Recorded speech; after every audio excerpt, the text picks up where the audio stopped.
Hello बच्चों, let's read the given question. The question says in circuit 1 and circuit 2 shown in figure, R1 is 1 ohm, R2 is 2 ohm and R3 is 3 ohm. P1 and P2 are the power dissipations in circuit 1 and circuit 2 when the switches S1 and S2 are in open conditions respectively.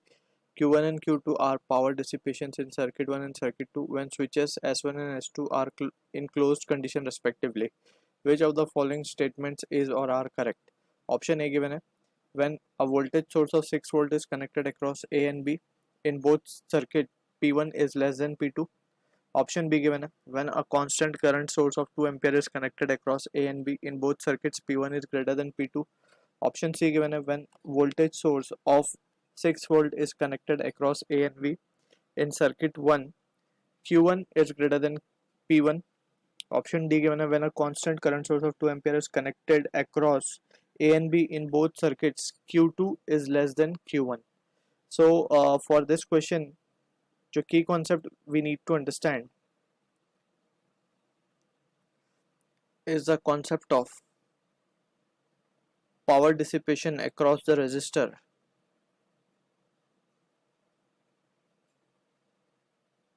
So we have studied regarding power dissipation. जो expression आता है, it is by heating effect of current, that is H equals to I square into RT. अब यहाँ से हम power का expression निकालते हैं, H by T को हम लिखते हैं power, that is energy per unit time is nothing but power, and that is given by the expression I square into R. और इसी एक्सप्रेशन को by Ohm's law we can write it as to be V square by R. So ये दो basic equation we have to use for the given question. Apart from this, we need to have an idea regarding the series and parallel combination. तो हमें series parallel combination along with the question साथ साथ हम उसको समझ लेंगे.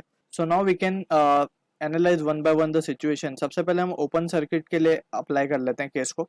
तो for circuit 1 open है बेसिकली दोनों पे कंडीशन, तो P1 P2 हम कैलकुलेट करते हैं पहले.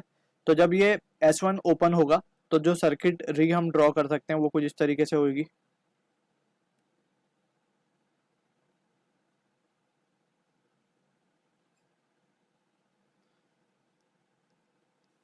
वो सर्किट हम कुछ इस तरीके से रिकंस्ट्रक्ट कर सकते हैं. अब डायरेक्ट हम यहाँ पे वैल्यू लिख रहे हैं, R2 गिवन है 2 ओम, तो यहाँ पे 2 ओम लिख रहे हैं, यहाँ पे ये 3 ओम गिवन है, and this is R1 by 2 यानी कि 0.5 गिवन है ये बेसिकली, राइट.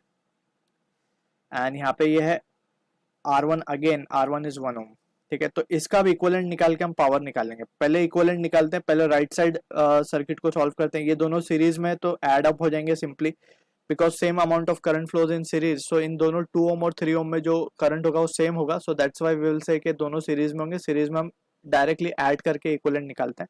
तो अब ये 5 ओम जो है 0.5 के साथ पैरेलल में है. ठीक है, तो इन दोनों को कॉम्बिनेशन को हम इक्विवेलेंट, बेसिकली इस पूरे सर्किट का इक्विवेलेंट किस तरीके से निकलेगा पहले तो हम देखते हैं. 5 और 0.5 पैरेलल में है, तो सिंपली इनको इस तरीके से R1 R2 upon R1 plus R2 जो फॉर्मूला है वो लगा के सॉल्व कर देंगे. दो रेजिस्टेंस अगर पैरेलल में हो जैसे R1 R2 तो इक्विवेलेंट लिखा जाता है R1 R2 upon R1 plus R2, तो वही हमने यहाँ पे किया है. प्लस ये जो 1 ओम का रेजिस्टेंस है ये सीरीज में है, तो इसको हम सिंपली ऐड कर देंगे. तो ये रिजल्ट सॉल्व करने पे हम देख सकते हैं क्या आएगा. This is 5/11 plus 1. 5/11 plus 1 will be 16/11 ohm. ठीक है ना, तो ये मिल गया R equivalent for this case. अब यहाँ पे इस इक्वेशन को पावर जो होगा, पावर को हम दो तरीके से लिखेंगे यहाँ पे. एक तो V square by R equivalent. तो वी स्क्वायर की जब हम बात करेंगे तो वी स्क्वायर को हम जनरलाइज वे में वी स्क्वायर ही छोड़ देते हैं. आर इक्विवेलेंट को हम लिखेंगे 16/11, तो ये हो जाएगा 11/16. सो ये हो गया power in terms of potential V, right. और we can write in terms of current also. तो power will be I square into R equivalent, right. इस तरीके से भी लिख सकते हैं. तो ये वैल्यू आ जाएगी I स्क्वायर इंटू 16/11. ठीक है, and this will be in what. ठीक है, तो ये दो तरीके से हमने इसको पावर्स को लिख लिया यहाँ पे. अब इसी तरीके से हम क्या करेंगे, सेकेंड सर्किट को भी एनालाइज कर लेंगे.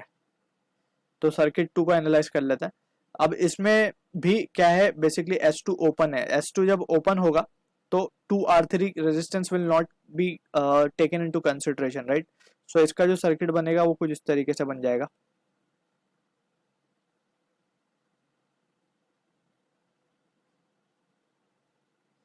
ये है हमारा R1, ये है हमारा R2, ये है हमारा R3. तो इन तीनों को क्या है, पैरेलल में सिंपली हम आर इक्विवेलेंट निकाल सकते हैं. तो 1/R equivalent will be what, 1/R1. R1 की वैल्यू है 1, या पहले लिख ही ले, चलो वैल्यूज डाल देते हैं। 1/1 प्लस 1/2 प्लस 1/3। इसको सॉल्व करेंगे, एलसीएम विल बी 6, तो ये आ जाएगा 6 + 3 + 2 11/6 ओम, राइट। तो फाइनली आर इक्विवेलेंट की क्या वैल्यू आ जाएगी, आर इक्विवेलेंट आ जाएगा 6/11 ओम, राइट। अब यहाँ पे अगर हम पावर की बात करेंगे तो power will be what, v²/r equivalent के टर्म में हम लिख सकते हैं, it can be written as 11v²/6, ठीक है। Secondly in terms of current की अगर हम बात करेंगे तो हम डायरेक्टली लिख रहे हैं I² इंटू आर इक्विवेलेंट, यानी कि 6I²/11। अब ये दो चीज के बेसिस पे हम ऑप्शंस को चेक कर लेते हैं। पहले पीपी वाले जो ऑप्शन है पहले हम उनको चेक कर लेते हैं, यानी ऑप्शन ए और बी को हम चेक कर सकते हैं। ऑप्शन ए में बोला गया है कि वोल्टेज सोर्स दोनों ही केस में 6 वोल्ट है। अगर यहाँ पे हमने 6 वोल्ट अप्लाई किया, इसको थोड़ा डिफरेंट कलर से शो कर देते हैं, लेट्स से ब्लू कलर से। यहाँ पे भी 6 वोल्ट अप्लाई किया हमने, यहाँ पे भी 6 वोल्ट अप्लाई किया, यानी कि V कांस्टेंट है। तो हम देख सकते हैं पावर का इन टर्म्स ऑफ पोटेंशियल हमने क्या एक्सप्रेशन निकाला, 11/6 v², और यहाँ पे निकाला 11/16 v²। तो इन दोनों को अगर हम कंपेयर करें तो कौन सा ज्यादा होगा, P2 ज्यादा होगा, राइट। इसको हमने यहाँ पे बोला है, लेट्स से इनको जो नेमिंग है वो प्रॉपर कर देते हैं। इसको बोला गया हमने यहाँ पे P1 बोला है, दिस इज P1, एंड यहाँ पे ये जो है ये है P2, ठीक है।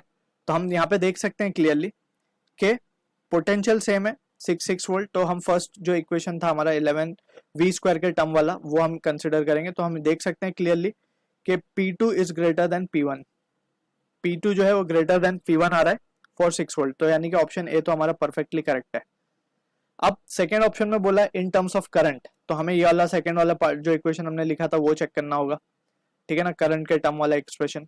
तो हम यहाँ पे देख सकते हैं कि 16/11 है ये, और यहाँ पे 6/11 है, तो कौन सा ज्यादा है, P1 ज्यादा है। तो in terms of current we can say P1 is greater than P2 for 2 ampere current, and this is for 6 volt, ठीक, क्लियर है। तो ये हमारा ऑप्शन भी क्या है, करेक्ट ऑप्शन है, option B is also correct. अब हमें Q में और P में भी रिलेशन निकालना है, तो उसके लिए हमें क्या करना होगा, हमें क्लोज्ड सर्किट वाले पार्ट को भी सॉल्व करना होगा। तो now we will solve the closed circuit part.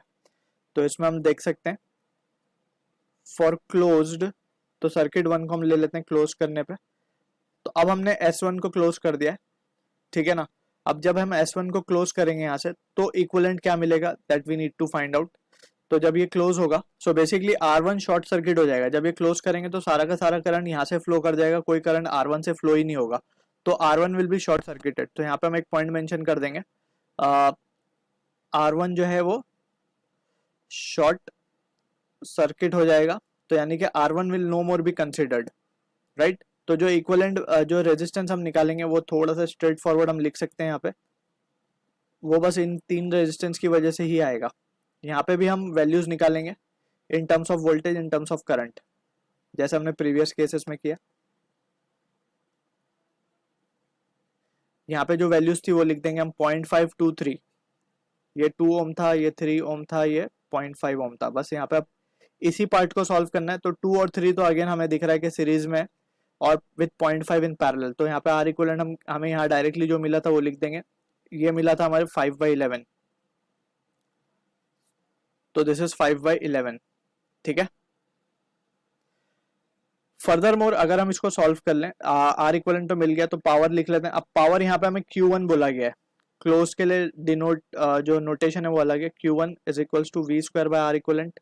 तो ये हो जाएगा 11v²/5 वॉट।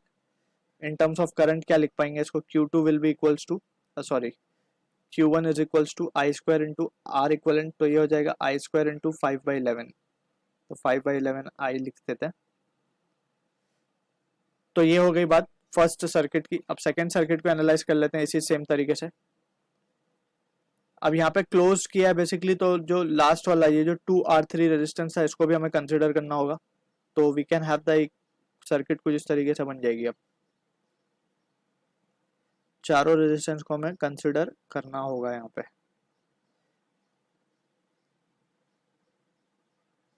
तो ये था हमारा R1 जो वैल्यू है बेसिकली 1 2 3, यानी कि 1 2 3 है वैल्यू भी।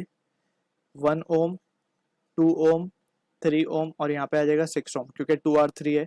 तो यहाँ पे आर इक्वलेंट निकालेंगे तो क्या आएगा, 1 over R equivalent will be equals to 1/1 plus 1/2 plus 1/3 plus 1/6, right. तो ये वैल्यू कितनी आ जाएगी यहाँ पे अगर हम देखें, तो it will be 6 plus 3 plus 2 plus 1/6 and that will be equal to, ये आ जाएगा हमारे पास 15/6, राइट, सॉरी नॉट 15, 12/6 यानी कि 12/6 ओम, और प्रिसाइजली इसको हम आर इक्वलेंट बोलेंगे तो ये आ जाएगा 6/12 यानी कि 1/2 ओम। ठीक है, आर इक्वलेंट यहाँ पे ये है। अब इसका पावर अगर हम निकालेंगे तो Q1 बोला गया इसको, तो in terms of this V² by R equivalent, तो ये आ जाएगा 2V² वॉट, और इन टर्म्स ऑफ करंट अगर हम इसको बोलेंगे तो Q1 Q2 बोला गया इसको बेसिकली, तो Q2 हो जाएगा, Q2 will be equal to what, it will be 1/2 I²। ठीक है, अब हम इसको चेक कर सकते हैं। ऑप्शन पहले डी को देख लेते हैं। व्हेन कांस्टेंट करंट, करंट की बात हुई है, कांस्टेंट करंट, तो आई वैल्यू कांस्टेंट है, तो ये 5/11 है और ये 1/2 है। ग्रेटर कौन सा है इसमें से, ये 0.5 वैल्यू है और ये 0.5 से कम वैल्यू है बेसिकली। 5/11 इज अप्रोक्सीमेटली 0.45, राइट, और ये है 0.5, तो इन दोनों में से बड़ा कौन है, Q2 बड़ा है, तो Q2 इज ग्रेटर देन, यहाँ पे हम लिख देते हैं इस तरीके से, Q2 is greater than Q1 when constant current of 2 ampere is flowing, right। तो ये बोला गया था हमें क्वेश्चन में, तो यहाँ पे बोला गया Q2 is less than Q1 बोला गया, लेकिन हमें क्या आ रहा है, Q2 is greater than Q1 आ रहा है, तो this option is discarded, option D incorrect है। अब हम बात करते हैं सी ऑप्शन की। व्हेन वोल्टेज 6 वोल्ट के टर्म में हमें बात करनी है Q1 और P1 के बारे में, ठीक है, यानी कि वोल्टेज के टर्म में हम बात कर रहे हैं Q1 और P1, तो ये है हमारा P1 एंड यहाँ पे है हमारा Q1। वोल्टेज के टर्म में वोल्टेज दोनों का सेम है, तो यहाँ पे है 11/5, ये वैल्यू है 11/5 Q1 की, और ये है 11/16, तो कौन सा ग्रेटर है, ग्रेटर है Q1, तो Q1 is greater than QP, तो this option is also correct. So we can write a point over here, Q1 is greater than, देख भी सकते हैं वो वैल्यू हमें स्ट्रेट अवे दिख रही है, इज ग्रेटर देन P1। ठीक है, तो ABC will be the answer for this question. I hope you understood the solution. All the best.